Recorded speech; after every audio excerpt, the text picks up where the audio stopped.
Castro. Allez, vas-y, pourquoi pas. Vas-y, pourquoi pas. J'ai un scoop pour vous. Penalty sur Ronny Lopez à la 151e. Vous vous demandez pourquoi on n'est pas revenu sur la VAR, mais la VAR ne fonctionnait pas.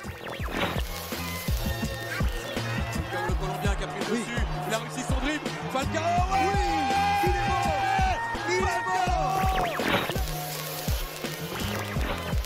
Ce soir, je vais dire tout haut ce que tout le monde pense tout bas.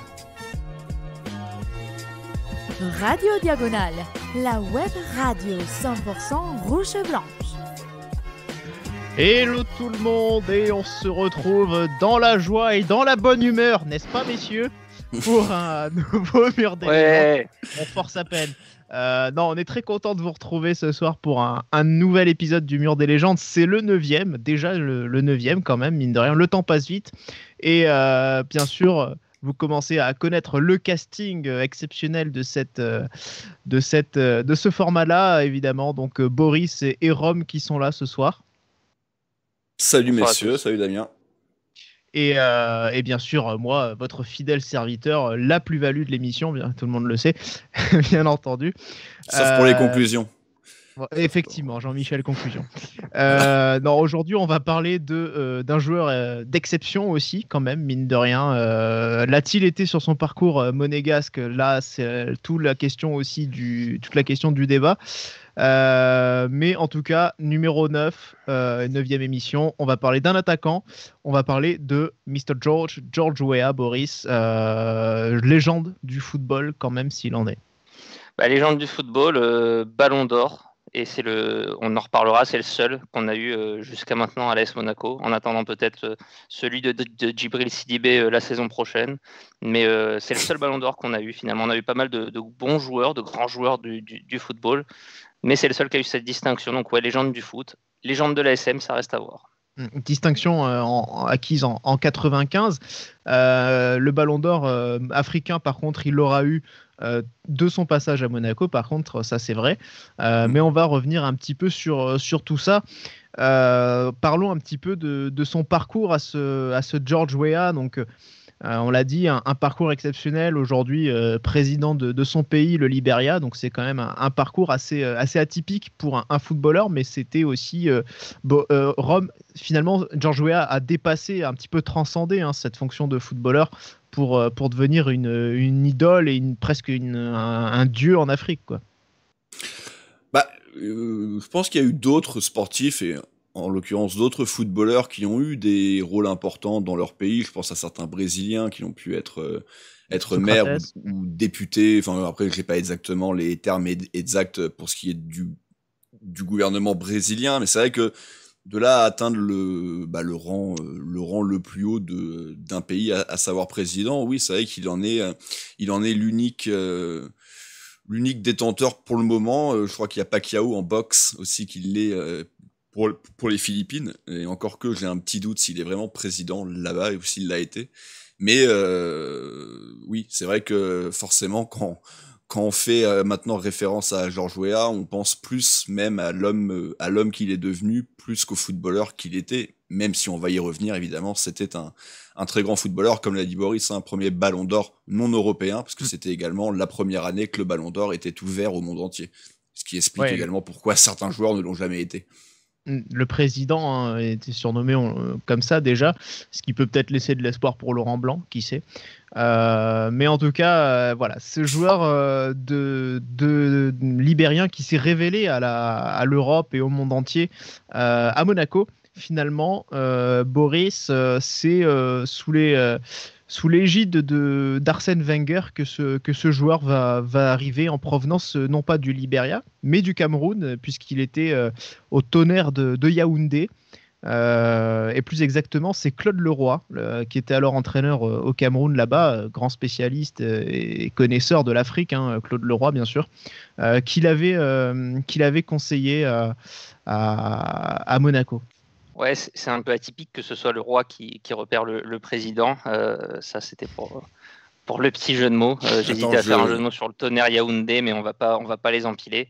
Je cherche mon jingle cymbale. Attends, je voudrais pas m'attirer les foudres des auditeurs.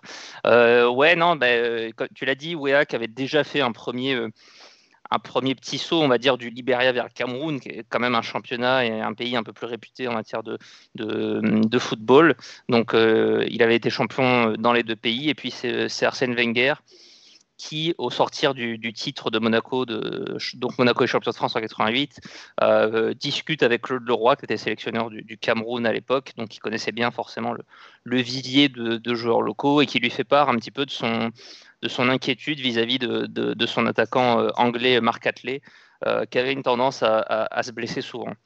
Et c'est là que Claude Leroy va lui parler d'un joueur effectivement qu'il a repéré dans le championnat du Cameroun. Il ne l'a pas en sélection parce qu'il n'est pas camerounais, mais dans le championnat, et qui s'appelle George Weah, et qui va en parler à Arsène Wenger, lequel va envoyer notamment Henri Biancheri en repérage sur place. Oui, alors effectivement, en plus, Weah était quand même en lien avec Claude Leroy. Il lui disait, amène-moi, fais-moi venir en France, en tout cas. Et essaie de me faire venir en France. Il avait ce souhait-là, véritablement. Et sur ce repérage, Biancheri va pas voir grand-chose de George Weah, puisque Weah a une main dans le plâtre. Il est blessé, donc il joue pas beaucoup. Mais en tout cas, il y a ce que dit Arsène Wenger, c'est que quand il a le ballon, il y a des clameurs qui s'élèvent de la foule et du stade. Et en fait, Wenger. Et on voit mieux du stade. On voit mieux du stade en plus. Donc Biancheri avait une place de choix. Mais voilà, il y a clairement pas grand-chose à voir ce jour-là, mais quelques ressentis qui sont plutôt positifs. Et il y a une confiance aussi dans le jugement de Claude Leroy qui font que Monaco, en fin de compte, n'hésite pas vraiment. Et puis c'est pas une opération financière non plus, c'est pas un risque énorme, quoi. Qui plus est. Et Weah arrive à Monaco. Rome, mais la première impression laissée par Weah est finalement pas très très bonne. Non, la première impression est pas très bonne, même si on va y revenir, il va quand même assez rapidement s'imposer malgré tout, hein. À Monaco, on va le voir, hein, il fait 4 saisons, c'est 4 saisons à peu près pleines, donc même la première, il va s'imposer assez vite, mais oui, c'est vrai que Wenger, et on va en parler aussi, je pense, c'est que Wenger va vraiment le prendre sous son aile. D'ailleurs, Weah va longtemps considérer, et toujours, hein, d'ailleurs très certainement considérer Wenger comme son deuxième père, comme son père de substitution. Il lui reprochera peut-être de pas forcément avoir encore toutes les qualités pour le football de très haut niveau, pour le football européen, que ce soit en termes de shape physique, potentiellement également d'hygiène de vie. Mais assez rapidement, tout ça va être mis au clair entre les deux hommes, et comme je le disais, il va quand même assez rapidement s'imposer au club. Ouais, parce qu'effectivement, voilà, tout le monde, premier entraînement, il n'était pas du tout prêt physiquement. Les gens, les autres joueurs le trouvaient nul, même Wenger. Hein. Mais c'était un joueur, voilà, qui en plus ne parlait pas français et qui du coup était un peu isolé. Et là, effectivement, tu en parles, et c'est ce qui va aussi lancer sa carrière. Et Weah aura toujours une reconnaissance immense et infini vis-à-vis d'Arsène Wenger. Wenger va le prendre à part, Boris, et le faire travailler comme jamais.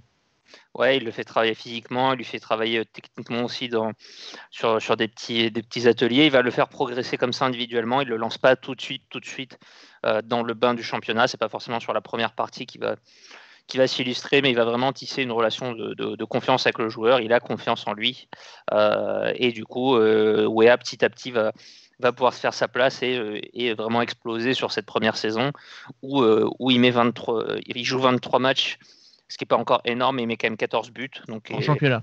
Ouais, en championnat, qui sera mine de rien, qui sera une de ses meilleures saisons avec la dernière. Il va avoir le Ballon d'Or africain, et c'est quand même, en termes d'adaptation, c'est des mouvements qu'on voit assez peu, même encore aujourd'hui, de passer comme ça d'un championnat africain à un championnat européen. Un des grands championnats européens, on va dire, et d'être tout de suite performant comme ça, d'être tout de suite un joueur qui met beaucoup de buts, c'est relativement rare. Il y a souvent un passage par une case d'adaptation au milieu. Donc voilà, c'est quand même un joueur qui va vite sur des qualités naturelles. C'est sûrement un diamant brut à l'époque, qui est encore vraiment à polir sur des aspects de compréhension du jeu et de technique, mais qui a de telles qualités naturelles de vitesse, de force physique, et même de précision devant le but, voilà, qui vont lui permettre de s'imposer assez vite. Oui, c'est ça, cette première saison 88-89, au total, si on compte toutes les compétitions, il y a 38 matchs joués et 17 buts marqués. Ouais, c'est un très bon ratio. Et c'est vrai qu'au départ, voilà, tu parlais de Mark Catley qui était arrivé avec Glenn Hoddle, ce duo anglais qui était là pour la première saison de Arsène Wenger. Ce duo il va se transformer en solo pour Hoddle principalement parce que Atley a une grosse blessure et José Touré démarre d'abord comme titulaire dans l'esprit de Wenger, mais voilà, Rome, tu en parlais, Weah finalement s'impose très vite aussi et fait une très très belle saison jusqu'à ce ballon d'or africain. Par contre, la deuxième saison, Rome, elle est plus compliquée, beaucoup plus délicate pour Weah qui a un gros trou d'air pendant plusieurs mois. Ça me faisait penser un peu à Falcao, la saison post-titre. Tu sais, un énorme démarrage. Je crois qu'il marque une dizaine de buts sur les 12 premiers matchs. On en est là. Et puis après, sur la deuxième partie de saison, c'est 2 buts seulement. Enfin, Weah a fait un peu la même chose. Ouais, si on regarde Weah, c'est même en tout cas plus inquiétant en termes de chiffres parce qu'il n'y a que 5 buts sur l'ensemble de la saison en Ligue 1 et 3 de plus si on compte la Coupe des Coupes. Oui, c'est relativement peu. Passer de 17 à 8 buts sur une saison qui était censée être la saison de la confirmation, c'est moins bon. Il y a également 24 matchs au lieu des 38 de la saison précédente. Donc c'est très clairement un premier coup d'arrêt.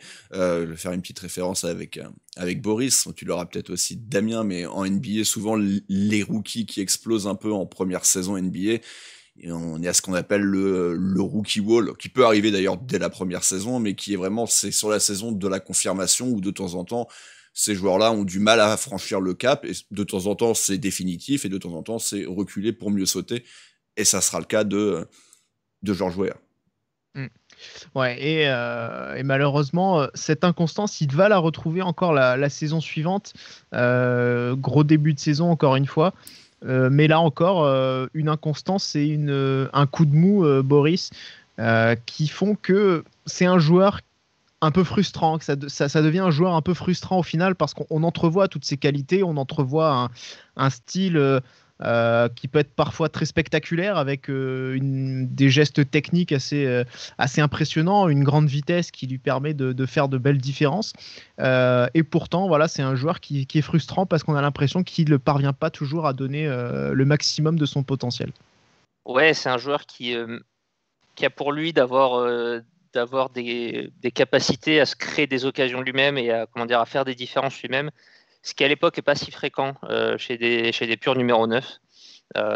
C'est un des premiers qui vont un petit peu révolutionner ce poste-là aussi, d'avoir un 9 qui a une empreinte sur une partie beaucoup plus grande du terrain, qui ne sont pas que les 9 de surface, qui ont quasiment été la norme jusqu'à cette époque-là du football, jusqu'à Marco Van Basten ou Jean-Pierre Papin, qui sont un petit peu les derniers de cette race-là à l'époque, et l'émergence de joueurs comme Weah, comme Romario, qui arrive aussi un petit peu plus tard, Ronaldo, le Brésilien. Donc voilà, Weah qui a des qualités techniques et physiques assez énormes, mais qui du coup laisse toujours espérer, on va dire, cette capacité à débloquer des parties, des solutions, qui va souvent le faire, notamment en Coupe d'Europe, mais qui aussi a des trous d'air assez inexplicables et assez longs parfois, qui font que finalement il n'atteindra jamais des moyennes de but très impressionnantes, à part, on va dire, dans sa dernière saison, et c'est quelque chose qui se poursuivra. Même si vous regardez un petit peu ses saisons au PSG au Milan, il ne mettra jamais des wagons de buts. C'est souvent en dessous de 15 finalement. Donc voilà, c'est un joueur un petit peu paradoxal et sûrement un petit peu frustrant de cet aspect-là.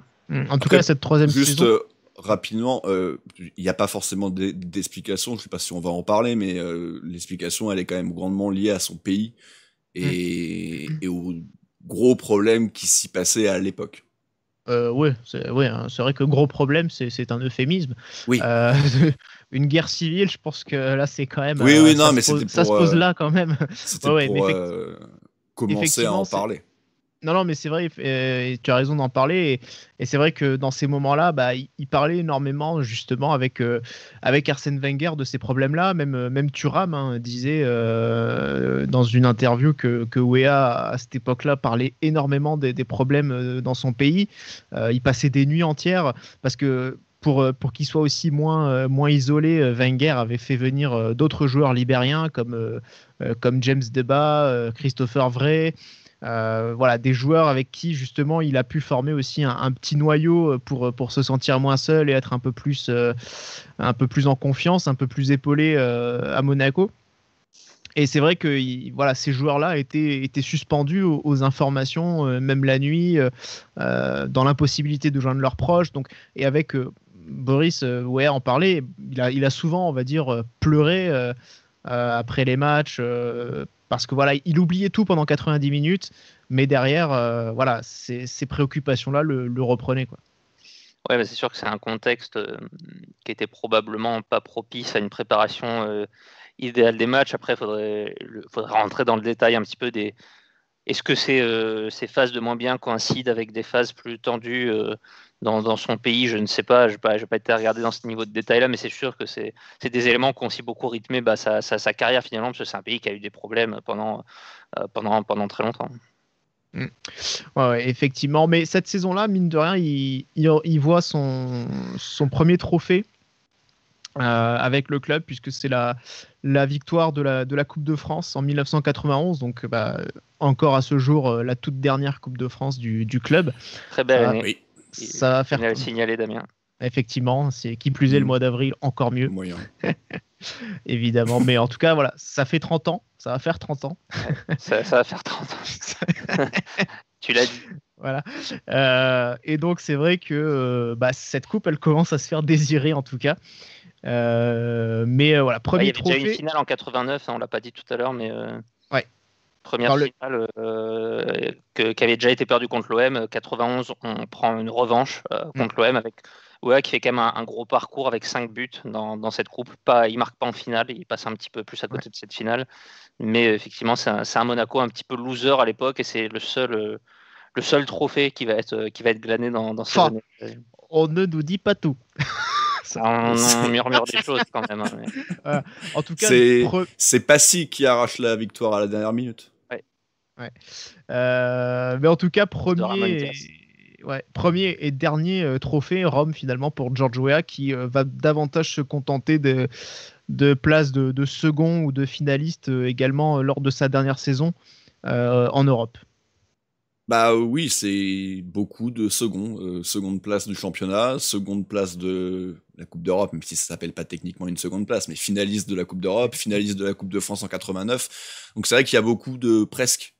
Il y a beaucoup de presque, mais il y a peu de oui, et on vient de le dire, hein, celle de 91, elle est gagnée, et elle est justement gagnée, mais en plus elle est gagnée à la dernière minute, donc c'est pas non plus il y a avec grande facilité. 92, il y a aussi la finale de Coupe de France qui ne se joue pas à cause des événements de Furiani, donc qui aurait potentiellement pu être contre l'OM, donc c'est pas dit qu'on l'aurait gagné non plus, mais il y a aussi ce presque là entre guillemets, cette occasion ratée, quoi. Ouais, et puis bon, évidemment cette finale face au Werder Brême en Coupe des Coupes, et c'est un petit peu ça finalement, Boris, qui va aussi ce regret, on va dire, de pas réussir à enclencher un peu les trophées, à capitaliser un petit peu cette manie d'être ce loser un peu du championnat, souvent derrière Marseille, qui décide aussi un petit peu George Weah à quitter Monaco pour aller au Paris Saint-Germain. Oui, c'est vrai que lui, il le disait, il n'était pas du tout en froid avec que ce soit Wenger ou l'AS Monaco. Il avait un petit peu l'impression d'avoir fait le tour de la question.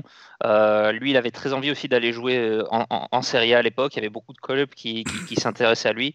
Il va faire un petit détour par Paris. Ça se fera 3 ans plus tard, la Serie A, si je dis pas de bêtises. Mais effectivement, y a une petite opération à 3 là qui va se monter avec le PSG puis avec l'Inter Milan pour que nous, du coup, on récupère un certain Jürgen Klinsmann dans la balance.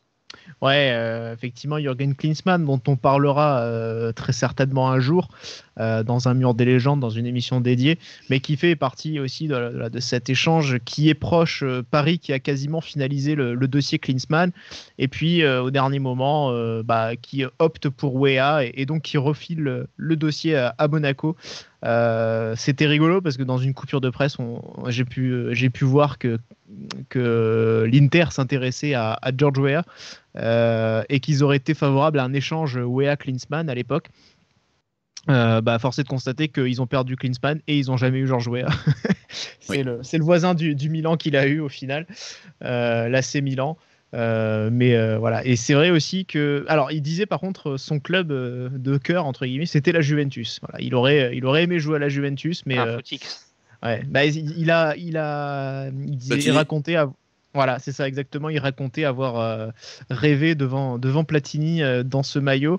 Et c'est vrai que depuis ce jour, il avait le désir de pouvoir y jouer. Ça s'est jamais fait. Mais bon, la carrière de George Weah est belle et pleine. Et c'est notamment au PSG Rome qu'il parvient à décrocher son ballon d'or. Le vrai, celui-ci, pas celui continental, mais celui mondial pour le coup. Qui décroche ce ballon d'or. PSG Milan, quoi. Parce que disons qu'avec sa saison aussi 95, entre deux, quoi. C'est la saison 94-95, donc c'est là où il est transféré au Milan l'été, et il commence fort également avec le Milan, parce qu'il faut rappeler qu'il est champion avec le PSG, mais donc en 94, donc la saison précédente. Et il est ballon d'or africain, d'ailleurs, également pour la deuxième fois, cette saison 94. Oui, il remporte un premier ballon d'or 95. Encore une fois, c'était la première année que le ballon d'or était ouvert. Pas forcément envie de polémiquer sur le ballon d'or de George Weah, mais quand on voit la liste quand même de tous les ballons d'or, c'est pas le nom qui m'impressionne le plus. Ouais, c'est vrai que ça peut rejoindre un petit débat qu'on n'avait pas tellement fait la dernière fois, quand je disais que Henry était peut-être le plus grand joueur passé par l'AS Monaco. Weah est ballon d'or. Je suis pas persuadé que ça en fasse forcément le meilleur joueur passé par l'AS Monaco. C'est vrai qu'il y a des ballons d'or un peu plus scred entre guillemets, quoi, des ballons d'or. Michael Owen. Ouais, Michael Owen, Shevchenko, qui sont. Shevchenko, pour moi, c'est plus fort que George Weah, mais après. Bon. Après, disons que le ballon d'or, il se fait aussi sur une année, et puis il y a des années où il n'y a pas d'Euro, il n'y a pas de Coupe du Monde.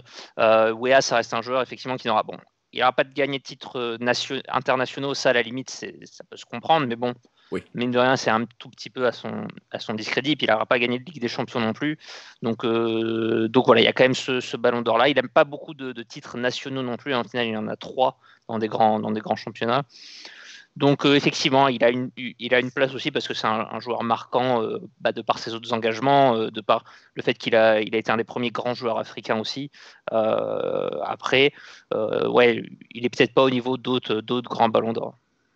En tout cas, par rapport à ce ballon d'or, il permet à Arsène Wenger d'assister à la remise des prix. Et même que Wenger repartira avec le ballon, avec le trophée sous le bras. Voilà, Weah le fait monter sur la scène et lui offre le trophée. Voilà, il disait qu'il lui devait tout finalement, si ce n'était pas grâce à Dieu, c'était grâce à Arsène Wenger, Monaco et aussi Campora même qu'il avait soutenu, en tout cas qui avait soutenu Wenger quand Wenger disait on a George pour remplacer Atlé, ça va le faire. Du coup, Campora avait suivi. Et c'est vrai que voilà, en tout cas, Weah dans toutes ses interviews par la suite aura toujours un très très grand respect. Et ça, c'est vrai que c'est important quand même quand on fait la rétrospective. A toujours eu un énorme respect, a toujours témoigné beaucoup d'affection pour l'AS Monaco. Même si c'est vrai, Boris, tu avais ressorti cette coupure de presse où visiblement, il faisait pas mal de pieds, d'appels du pied à d'autres clubs pour partir. Mais finalement, c'était assez cohérent avec le personnage, voilà. Ouais, c'est vraiment dans cette dernière année où effectivement ça rejoint des débats qu'on a pu avoir aussi sur un Henry ou un Trezeguet qui parfois cachaient pas forcément leur envie de partir. Après, il y a manière et manière de faire. A priori, c'était plutôt cohérent dans le moment de la carrière de Weah, de son passage à l'AS Monaco, et puis on a réussi à faire ça proprement au final. Donc, juste très rapidement, parce que on parlait de Klinsmann, et décidément les deux joueurs sont très liés, parce qu'en 95, c'est Klinsmann qui est second au Ballon d'Or. D'accord. Donc, l'histoire se répète. Et Dans juste tous les pour cas, on compléter- aurait eu un ancien monégasque Ballon d'Or. Ouais, donc Klinsmann, après c'est Litmanen, Del Piero et Kluivert. Oh, bon, il n'y a pas de scandale vu la liste. Ah, mais je dis pas que c'est un scandale, je dis que pour moi, c'est pas un des plus grands noms de l'histoire du Ballon d'Or. Oui, Ouais. non, peut-être pas. C'est sûr qu'on le mettra peut-être pas au niveau d'un Zidane, d'un Platini, voilà, ou d'un Cruyff. Ouais, ça, je veux bien te l'accorder. En tout cas, regardons un petit peu de plus près les statistiques de George Weah à l'AS Monaco. Donc, on a 4 saisons qui sont quasiment pleines, hein, si ce n'est la deuxième qui est plus faiblarde. Mais en tout et pour tout, Rome, on a quasiment 150 matchs. Oui, 149, donc on y est presque. Une grosse centaine en Ligue 1, comme tu l'as dit, surtout 66 buts, ce qui fait quand même une moyenne intéressante. On est un petit peu en dessous du 1 but tous les 2 matchs, 66, donc ça le classe dans ce paquet de joueurs là autour des 66, 65, 67 avec Nonda, Djorkaeff, Trezeguet. Il est très proche de Nonda en moyenne, c'est ce que j'ai vu notamment. Ils ont quasiment le même nombre de matchs, quasiment le même nombre de buts.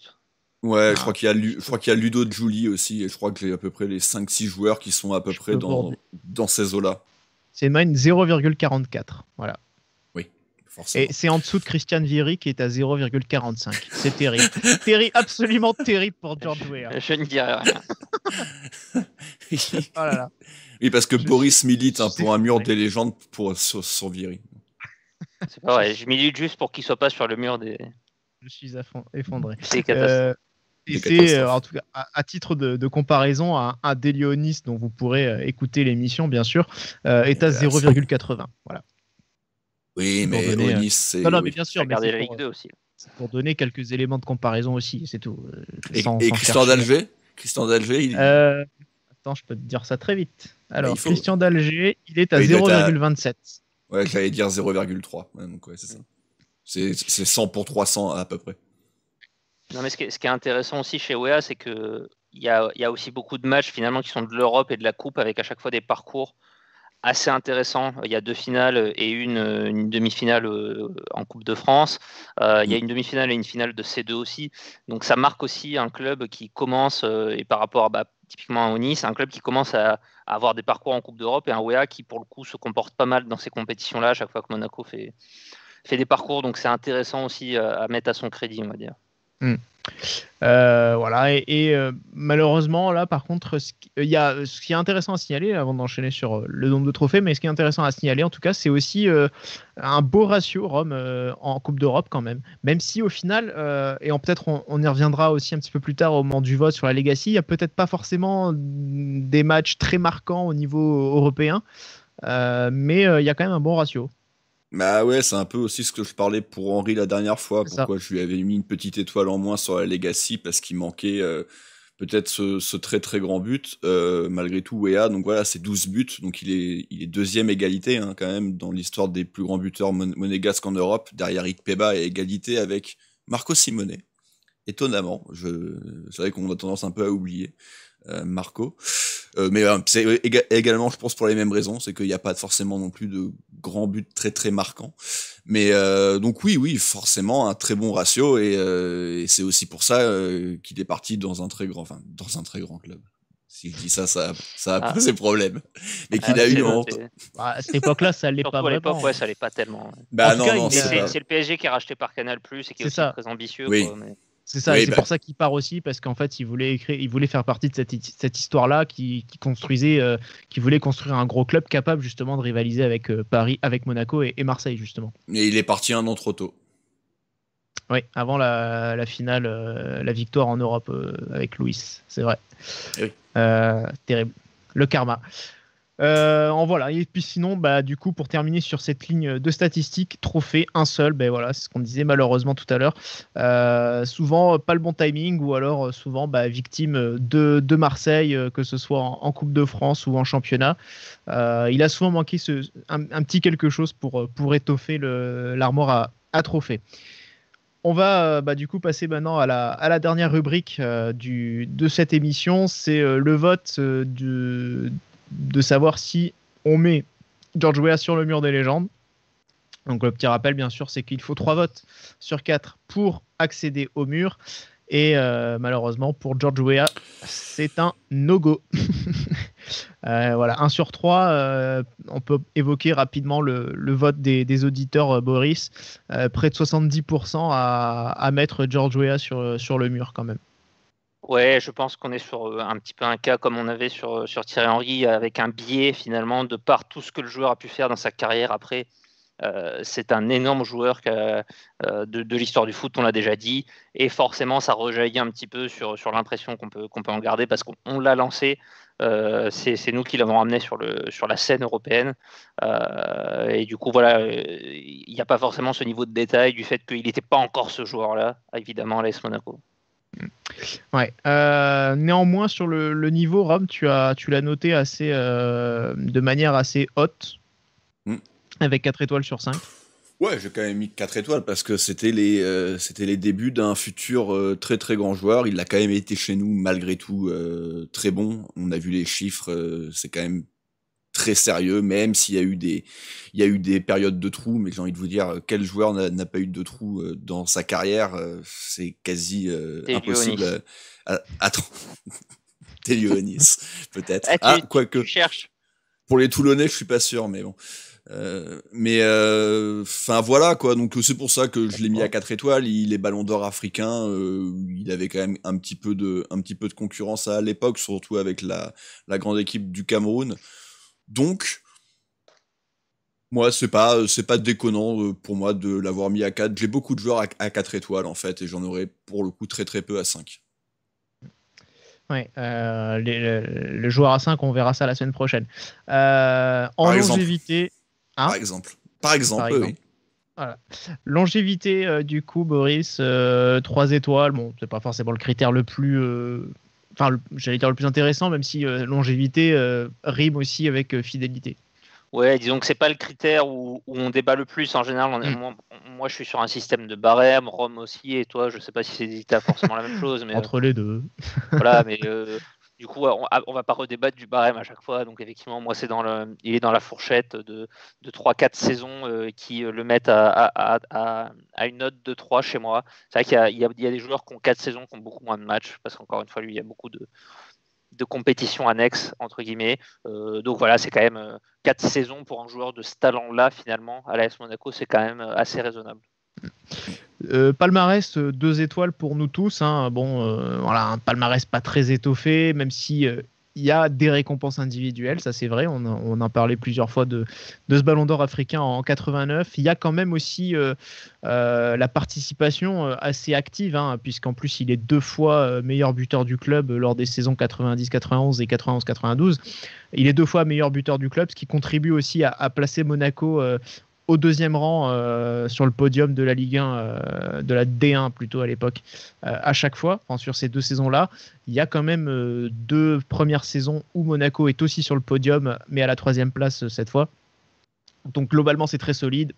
2 finales de Coupe de France, 3 finales même de Coupe de France, puisque Monaco était vraiment qualifié lui pour la finale. Oui. 7 finales de Coupe des Coupes. Donc c'est vrai qu'on a mis que 2 étoiles parce que finalement, concrètement, il y a peu de trophées. Mais en tout cas, Rome, il y a quand même des faits d'armes, en tout cas des hauts faits sur le plan collectif aussi, et auxquels il contribue. Il y a des superbes accomplissements personnels, tout simplement. C'est une des meilleures périodes de l'histoire du club, cette époque, fin 80, début 90, en termes de régularité. Il y a eu également la dernière période, assez récente, avant la crise de 2018-2019, qui est à peu près du même standing. Également celle de la fin des années 90, avec par contre ce gros détail en moins, et moi c'est pour ça qu'il n'est pas sur mon mur, et c'est pour ça que tous les joueurs qui n'auront pas ça sur leur CV ne peuvent pas être sur le mur. Il n'est pas champion de France. À partir du moment où t'es pas champion de France, et bon, j'ai envie de dire champion d'Europe, mais vu qu'on en a aucun chez nous, la question elle est vite répondue. Donc à partir du moment où t'es pas champion de France, tu peux pas être sur le mur. Pour moi c'est impossible. Ouais. Et c'est pas négociable. Okay. Non, mais très bien. C'est un critère. L'émission Morientes et Roma, non, mais très clairement, Morientes ne sera pas sur les murs, et même encore moins que George Weah. Voilà, non, mais ça peut s'entendre, et c'est vrai que je suis pas encore tout à fait arrêté, je suis un peu plus au cas par cas je me projette pas non plus trop parce que c'est vrai que les cas sont toujours un peu différents et les critères aussi peuvent aussi influer, ou en tout cas la perception des fois qu'on peut avoir des joueurs peut influer. Donc je vise pas trop loin en attendant. Mais tu verras. j'entends tout à fait ce que tu dis. Oui. T'en arriveras au même à part, et peut-être c'est peut-être Morientes qui est à part, mais c'est qu'une saison. Donc bon. Et en tout cas, la Legacy, Boris, tu as noté seulement 3 étoiles quand Rome et moi on en a mis 4. C'est vrai que je pense que voilà, il y a un bon souvenir de George Weah quand même au global, qui a été aussi renforcé par tout ce qu'il a fait et tout ce qu'il est devenu par la suite. Mais toi, Boris, non, tu as été moins sensible. Ouais, alors. Pas sensible, Boris. Non, je revoyais le visuel et je me disais, dans ma tête, je pensais avoir mis 4 en fait aussi, donc j'étais vraiment entre les deux, je pense. J'ai hésité un petit peu là-dessus. Je devais avoir mis 4 à Henry, donc pour moi, c'est quand même logique d'être un tout petit peu en dessous chez un Weah qui n'a pas forcément été formé au club, qui est peut-être un peu moins présent aussi dans les mémoires parce que c'est plus ancien. Qui est pas forcément identifiable aussi Monaco, Ouais. C'est-à-dire c'est beaucoup PSG, mine de rien, c'est Milan. Henry, c'est beaucoup Arsenal aussi d'un côté. C'est vrai que encore que on en avait parlé, mais Henry reste quand même beaucoup identifié à Monaco, même si c'est Arsenal évidemment en premier. Mais Monaco, je suis pas d'accord avec vous. Parce que Weah, je trouve que c'est gros faits d'armes, que ça soit son palmarès, mais aussi les gros buts auxquels on pense. Ses meilleures années, elles sont pas chez nous. Enfin, les buts auxquels on pense, c'est celui avec le PSG contre le Bayern, ou c'est celui avec Milan contre Vérone. Il y a pas forcément, il y a très peu d'images. Les gens, tout le monde sait que Weah joue à Monaco, mais je pense que personne n'est capable de citer un gros match ou un but particulier qu'il a mis. Il y a très peu d'images finalement qui sont restées. Donc c'est pour ça que je suis un peu entre deux eaux, mais je peux comprendre le cas parce que c'est ce que je disais sur Henry aussi, c'est que des joueurs comme ça qu'on joue à Monaco, ça rejaillit aussi finalement en positif parce que c'est un des plus beaux coups de recrutement et je dirais pas de scouting parce qu'on a dit ce qu'il en était, mais c'est une des plus belles affaires qu'on ait pu faire, quoi. Ouais. Visiblement tu es entre deux eaux, mais tu vas en donner un à Rome qui va le rogner parce qu'il avait un truc à te rajouter. Oui, parce que moi je lui ai mis 4 étoiles justement parce que pour moi Weah est pas spécialement associé à un club. C'est un peu la réflexion que je m'étais fait également pour Thuram. C'est un joueur qui a à peu près le même nombre de matchs dans 3 clubs. Après, il est juste moins hypé à Monaco, mais parce que c'est le club qui vaut ça aussi, les mecs. On va faire un joueur la semaine prochaine qui est censé être monégasque et qui est beaucoup plus rattaché à l'Olympique de Marseille dans les médias. Donc c'est problématique. Et Weah, c'est un petit peu pareil, alors que pour le coup, les matchs sont répartis. Il a même plus joué à Monaco qu'il n'a joué au PSG. C'est sûr que, comme dirait Frédéric Antonetti, PLM par-ci, PLM par-là, frère, on a pas d'exister, nous. Mais il a été aussi champion, il a gagné 4 trophées au PSG. Donc non, mais je ne dis pas le contraire. Mais il le gagne à Milan, du coup, le Ballon d'Or, malgré tout. Mais c'est vrai que, encore une fois, je dis pas qu'il est pas un peu plus étiqueté PSG que Milan et que Monaco. Mais pour moi, la différence entre les trois est pas énorme et même moins grande en fait qu'un Thierry Henry. Thierry Henry, oui, pour le coup, c'est un Gunners. Weah, c'est pas spécialement un Parisien. Alors, et puis c'est vrai que voilà, son climax c'est pas à Monaco non plus et voilà, c'est et puis bon, Boris, tu parlais de la difficulté de ressortir une image marquante. C'est vrai que finalement il n'y a pas un match où il semble en tout cas s'imposer, en tout cas dans les grandes joutes européennes où il semble vraiment être clé. Moi, si je devais en citer un pour avoir refait un peu les parcours, il y a quand même cette demi-finale retour à Feyenoord où il marque un but et il est décisif sur le deuxième, on se qualifie. Mais c'est pas un match qui est très connu finalement. Enfin, bon, mine de rien, c'est quand même une demi-finale européenne. C'est pas la Ligue des Champions non plus. Et c'est vrai que c'est pas mine de rien quand on y pense. Voilà, c'est vrai que ça reste Monaco. C'est une époque où on voit pas forcément les matchs. Donc c'est vrai que les souvenirs là-dessus, il y en a pas forcément, sauf quand on était vraiment à l'époque à suivre le club, soit au stade, soit parce que d'ailleurs en plus il y a le match qui n'était pas retransmis à un moment donné. Il y avait un petit match contre Rotterdam. Ouais. Voilà, un petit Média Pro avant l'heure, un petit écran noir avant l'heure. Même la finale de 92, c'est pas très clair la manière dont c'est vraiment mis en avant dans les médias.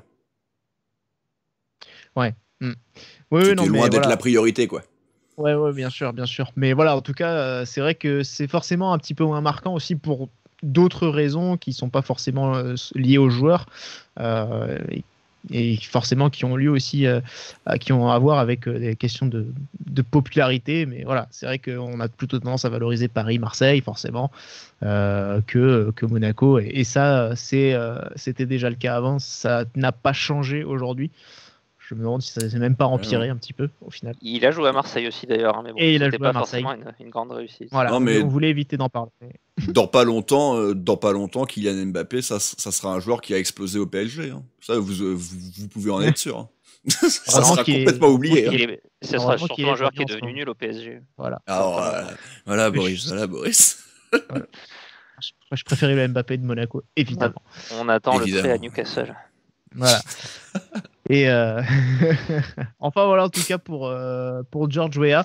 Du coup, petit coup d'œil sur le mur des légendes qui a vu Delionis être ajouté, mais pas de George Weah du coup. Qui Ça ne fait 2 rejoindra pas. émissions que ça bouge pas. Ça fait 2 émissions que ça bouge pas effectivement, puisque Thierry Henry non plus s'était fait recaler par nous deux. Les Et, leaders sont sévères quand même. On recale des bons joueurs. Ah bah t'as vu, attends les armoires à glace. On a 4 recalé sur 9. Thuram, Henry et Weah Égal en Voilà. d'un mois. Là. Sans ménagement. Enfin bon voilà. La prochaine émission par contre elle devrait pouvoir Attention. permettre d'enrichir ce mur des légendes, puisque lundi prochain on va parler de Manuel Amoros. Donc tu en parlais Rome, un joueur que les médias identifient beaucoup à l'OM, alors que pourtant c'est un pur produit du centre de formation de l'AS Monaco et un joueur qui a passé quasiment 10 saisons avec de nombreux trophées, une carrière très pleine, notamment en sélection. Et Oui. ce sera donc un vrai plaisir de parler de Manuel Amoros dans la prochaine émission. Voilà du coup ce qu'on pouvait dire pour George Weah. Du coup, le prochain rendez-vous, je ne sais pas ce sera Attention. quel match. Attention, roulement de Je vous tambour. laisse. Vous l'avez? Ah bah non, moi je présente c'est pas, Marseille. donc je suis pas allé regarder. Ah non, c'est pas Marseille, Boris. Ouais, c'est Marseille, vrai, c'est... non, On vient de les jouer. Voilà. Tu vois que c'est pas si facile. Hein. Alors, je crois que c'est Nantes. C'est pas Ah, on Nantes. vient de battre l'OM. On vient de ouais. battre je crois quand même, on est tranquille pour la 3e place. Non, mais effectivement, c'est Rome. Rome, tu as raison, c'est Nantes. Donc dimanche, Non, pas Rome. ce dimanche à 21h. Voilà, messieurs. Voilà, on y arrive. Merci. Je vous refais une petite imitation de Frédéric Antonetti pour conclure, Non, ou ça ira? je vais te mute. Ok, d'accord. Imitation de Georges Weah peut-être. C'est un peu glissant quand même. Je t'avoue que On je va l'ai éviter. Non, pas. Pas en plus. Voilà, en tout cas, messieurs, merci d'avoir fait participer à cette émission avec moi. N'hésitez pas à faire. Ouais, non, mais j'y arrive pas. Hein. Bah non. Non. Ouais, je vais finir par faire une imitation, hein, j'en meurs d'envie. Allez. Donc voilà. Merci pour avoir participé avec cette émission. Et on se retrouve donc ce dimanche pour le débrief. Salut!